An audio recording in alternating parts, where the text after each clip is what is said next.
Afinal, como e quando deu errado? Não temos registradas todas as variáveis macroeconômicas desde o início do povoamento europeu do Brasil. A economia anterior, de tupis e tapuias, pouco nos importa, pois teve influência próxima de nula no que viria a ser a economia brasileira a partir da década de 1530. Ademais, era uma economia de subsistência a deles, e se não o fosse, não significa que mudaria alguma coisa. Incas e astecas tinham economias mais complexas. Nem por isso, Peru e México serão expressão de alguma forma de seus impérios pré-hispânicos, em termos econômicos. Como demonstra Jared Diamond em seu Armas, Germes e Aço, os destinos das sociedades humanas, por uma série de circunstâncias, a Eurásia, e só a Eurásia, pôde dar ao mundo vantagens competitivas que tornaram possível a existência de sociedades plenamente desenvolvidas do ponto de vista econômico, resultando no inevitável predomínio das culturas eurasianas. Podemos ficar impressionados quando assistimos a documentários sobre o sistema de correios e as maravilhas de engenharia hidráulica dos astecas, mas qual a influência econômica de tudo isso na vida dos mexicanos a partir do estabelecimento do vice-reino da Nova Espanha? O fato de não termos todos os indicadores não nos impede de constatar como se deu a trajetória econômica. Nos 2 primeiros séculos, ficamos no litoral, porque estava dando muito certo, pelo menos até 1650, e porque não faria sentido produzir alimentos ou manufaturas no interior. Iríamos transportar o eventualmente produzido como? Só havia 2 alternativas disponíveis pela tecnologia de então: lombo de mula e carroças de tração animal, estas dependentes de estradas pelo menos razoáveis. Na mesma época, as economias da América do Norte e da China tampouco prosperaram no interior daquelas vastidões continentais. Logo houve a proibição de criar gado no litoral para não atrapalhar a cultura da cana-de-açúcar. Fazia todo sentido. Precisávamos, porém, de bois para mover os engenhos, transportar lenha e cana no interior das fazendas e para dar proteína a uma população majoritariamente alimentada com a pobre farinha de mandioca. Para criá-los, fomos aos sertões. Não importava o quão longe fôssemos buscar pastos, pois os bois se autotransportavam aos mercados do litoral depois de criados. Para se ter ideia do quanto penetramos, basta dizer que estabelecemos, já no século XVII, fazendas de gado em torno da lagoa de Parnaguá, no atual Piauí, distante mais de 1000 quilômetros do principal centro consumidor, Salvador. A epopeia atraiu grande massa de portugueses e mamelucos do litoral, que se mesclariam amplamente aos tapuias. Quando, em fins do século XVIII, passou a se criar gado mais próximo ao litoral e no extremo sul do país, esse imenso interior perdeu sentido econômico mercantil e milhões de brasileiros lá permaneceram, mergulhados na subsistência, copiosa em taxa reprodutiva por contarem com o suprimento de carne bovina. Só seriam trazidos de volta à economia nacional após um sono de 2 séculos. Até aí éramos muito pouca gente. A soma de todos os contados como brasileiros, que já eram esse amálgama africano e europeu ameríndio tão característico nosso, representava 0,03% da população global de 1650, e essa proporção não mudaria muito até que se anunciasse em Portugal a descoberta de ouro no centro do que viria a ser a capitania de Minas Gerais, em Goiás e em Cuiabá. Para lá se vai outra massa de gente para longe, interior adentro. Para o valor do ouro, qualquer custo de transporte será ínfimo. A economia paulista conhecerá certa prosperidade enviando alimentos e apetrechos aos mineiros, que mergulharão na subsistência com o esgotamento dos veios após 1760. Iam fazer o quê? Longe dos portos e sem meios de transporte eficazes? Migrar seria a resposta mais racional. Mas lá ficaram, pelo menos a maioria. Já vimos como pode ser desastroso em longo prazo uma economia se basear na mineração de metais preciosos, mas graças ao bom Deus brasileiro e à resistência de nossos agricultores, seguiríamos produzindo açúcar, que conheceria nova alta no preço no final do século XVIII, nada comparado, porém, ao preço de 1650. Também produziríamos algodão em grande escala nessa época. Todavia, no século XIX, perderíamos em competitividade nessa preciosa cultura para os americanos. Eles estavam mais próximos do grande mercado consumidor inglês e se destacaram num ponto importante: importando menos escravos africanos, cuidaram de reproduzi-los com maior competência. Por volta de 1860, os Estados Unidos tinham uma força de trabalho escrava de origem africana de 4 milhões de indivíduos, o Brasil apenas de 1,5 milhão. O café não pedia arado nem recebia adubo. Importamos e adaptamos máquinas para descascá-lo, e nisso ficou o agregar tecnologia à cultura. Sorte do Brasil não aparecer competidor no mercado internacional, podendo o país ditar preços, represando a oferta quando estes caíam. Alguns historiadores econômicos questionam o quanto se gastou em políticas de represamento da oferta de café, mas o virtual monopólio de um produto mal não terá feito a economia. Qual economia não sonha em ter um para si? Teríamos ainda o boom do látex, borracha, breve, e o do cacau, longo. No primeiro caso, mero extrativismo. No segundo, pouco mais que isso. O exclusivo colonial, largamente praticado pelas metrópoles europeias nas Américas, prejudicou sobremaneira os territórios da Espanha. Uma guilda de Sevilha monopolizava o comércio. As colônias não podiam fazer comércio entre si. Até cultivar cana-de-açúcar chegou a ser proibido para não competir com uma ineficiente produção andaluz. Brasil e as 13 colônias da América do Norte não sofreram tanto. Sim, houve a lamentável decisão de proibir a indústria no Brasil em 1785, mas tal legislação só duraria até 1808 e é certo que, se não tivesse existido, daria na mesma. Não teria surgido indústria em grande escala aqui de qualquer modo.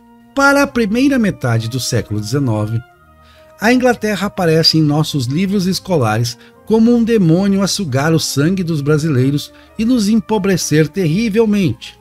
Tudo por conta de um acordo, 1810, que reduziu nossa alíquota de importação a módicos 15%, tarifa logo estendida a todas as nações.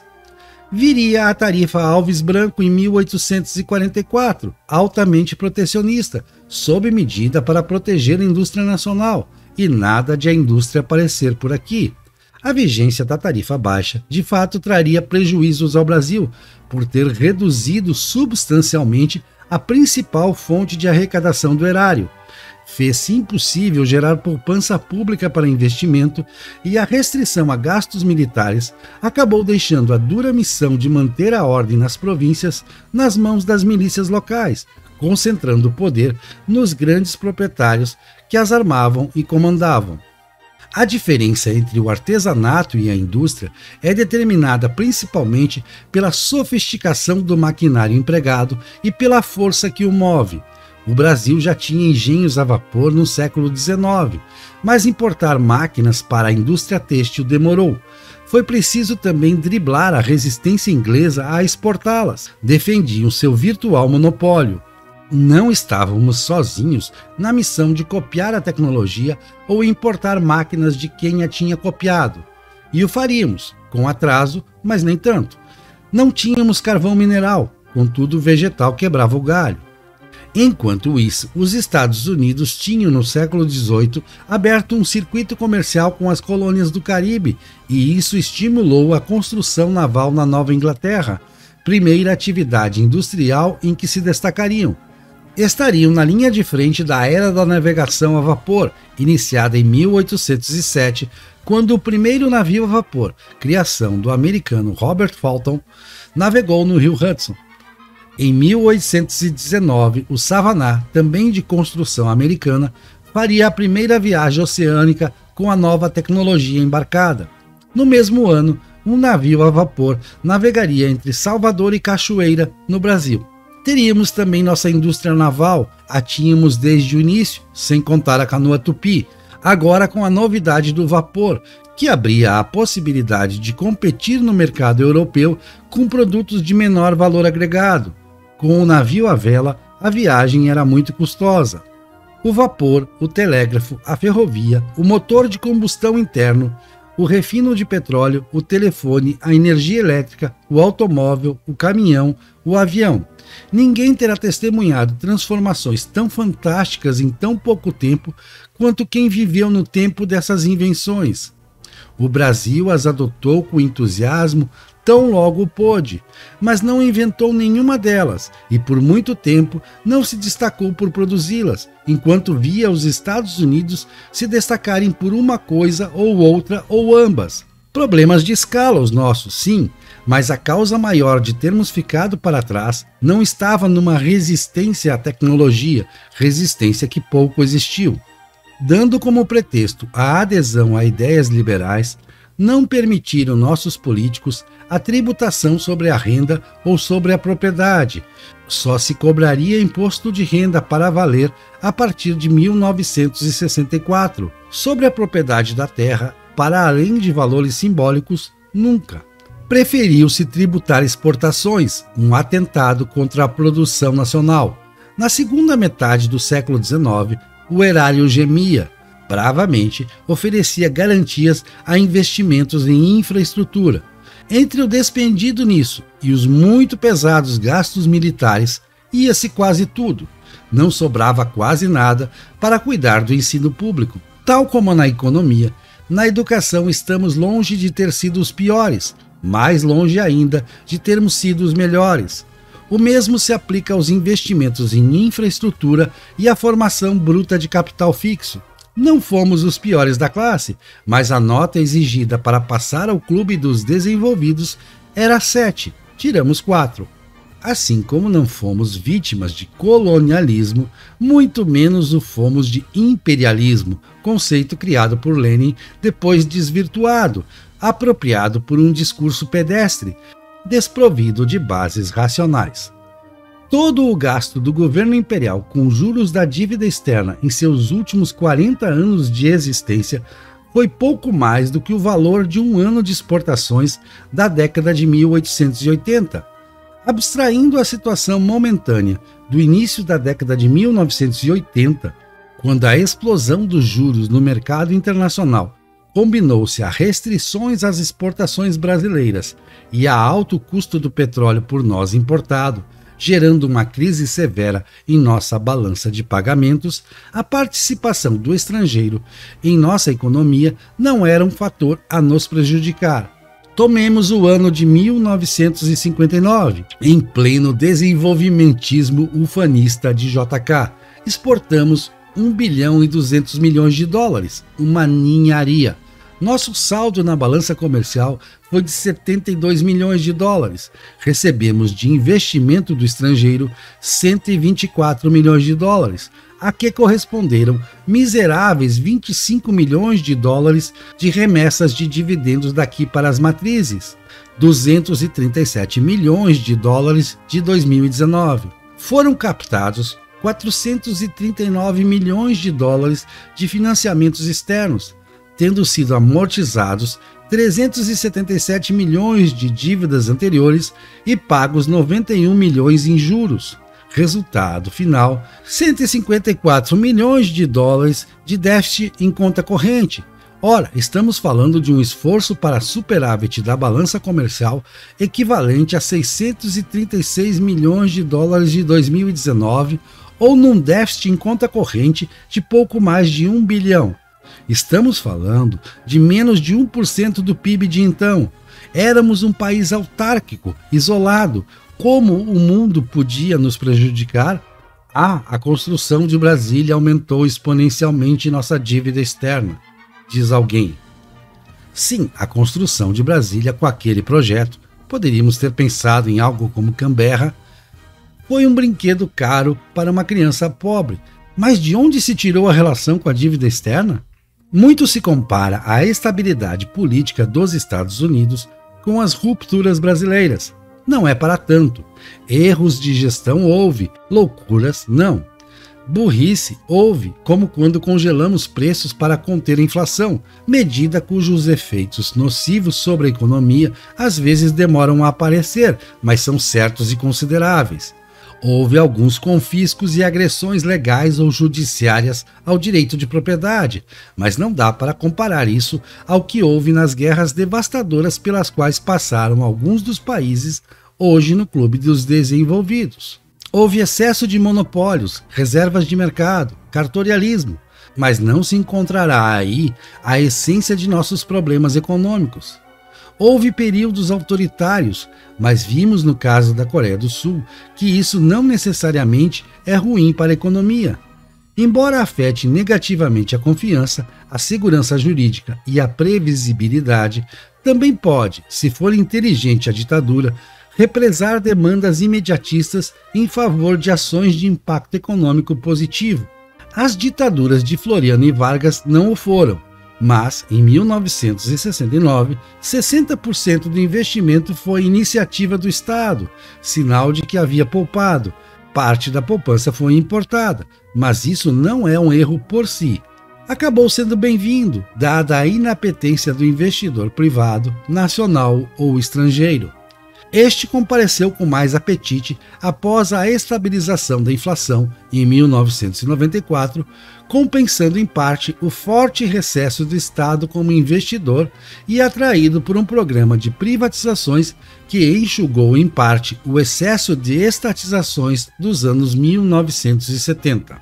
Nenhum erro terá sido maior do que o texto da Constituição Federal de 1988, sob a alegação do resgate de uma dívida histórica, estabeleceu direitos muitas vezes absurdos, como a estabilidade vitalícia a servidores públicos de qualquer área, outros generosos, como o piso do salário mínimo pago aos trabalhadores, estendido a idosos sem contribuição passada ao caixa previdenciário. Condenou o Estado a impor carga tributária excessiva para um país em desenvolvimento, praticamente toda ela comprometida com pagamentos a pessoas, quase nada restando para investimento estatal em formação bruta de capital fixo, que se encontra no campo negativo se considerada a depreciação da infraestrutura mantida pelo erário. Saímos de 0,4% da população mundial, 0,5% do PIB global em 1820 para 2,8% e 2,56% respectivamente, sendo nosso pior momento nessa série o ano de 1920 e o melhor 1975, nada muito destoante, porém. Dada a incerteza sobre a acuidade dos números mais antigos, podemos pensar que empatamos com o resto do mundo em crescimento nos últimos 200 anos. Assim, nossa diferença para os Estados Unidos não se deu tanto por termos crescido pouco, mas por eles terem crescido demais. Raciocínio que não serve de consolo, pois nenhuma comparação entre o Brasil e outra nação faz tanto sentido quanto confrontar dado por dado com o primo da América do Norte. Se os juros sobre capital externo não nos afetaram em demasia, a inépcia e a inação de nosso judiciário na cobrança de dívidas afetou negativamente a disposição para a concessão de crédito a particulares, reduzindo a oferta de dinheiro, além de onerar a economia com um risco moral elevado. A demanda tinha de se contentar com juros internos altíssimos, dívidas contraídas apenas em situações de desespero ou por irresponsabilidade, não para investimento produtivo. O executivo piorava constantemente o quadro, pois concorria pelo pouco crédito disponível para dar conta de seguidos déficits, resultados de má gestão e imprudência. Nas últimas décadas, captou poupança privada para emprestar com juros subsidiados, a partir de critérios pouco transparentes, a escolhidos que, via de regra, não fizeram jus ao benefício, mais risco moral e mais aperto no mercado geral de crédito. A propósito, nota informativa da Secretaria de Política Econômica do Ministério da Economia, em conjunto com a Secretaria Especial de Fazenda, datada de 2020, dá conta de uma perda na produtividade geral dos fatores de 13,9% entre 2010 e 2017. Nesse último ano, o indicador absolutamente determinante para o crescimento econômico estava menos de 10% acima do valor de 1960. A nota identifica, na má alocação de recursos, o fator essencial a afetar negativamente a produtividade. Como exemplos de má alocação e incentivos à ineficiência, estão os salários de servidores públicos muito acima dos da iniciativa privada, induzindo a mão de obra melhor preparada e mais talentosa a buscar emprego fora do setor produtivo. Políticas de direcionamento de crédito subsidiado que aumentaram o poder de monopólio das campeãs nacionais, destruindo outras firmas menores e mais produtivas, entre outros fatores. Fomos marcados pela desigualdade interna, em grande parte causada por favorecimentos do Estado via subsídios, altos salários a servidores e regulamentações tendentes a dificultar a livre concorrência e a onerar as folhas de pagamento do setor privado. O fenômeno da desigualdade foi agravado pelo asilamento da imensa população que esquecemos nos grotões, reduzidos à subsistência desde o século XVIII. Quiseram as circunstâncias que para lá fossem, quiseram eles lá ficar em grande número, talvez porque tenhamos errado tanto na urbanização de nossas grandes cidades, amontoadas, permitida amplamente a favelização e a desordem no uso do espaço, o que as fez pouco convidativas. Mais pobres se mantiveram os interioranos, porque para lá não levamos as ferrovias, levando com atraso as rodovias. Erro mais recente se deu na relação do poder central para com os municípios.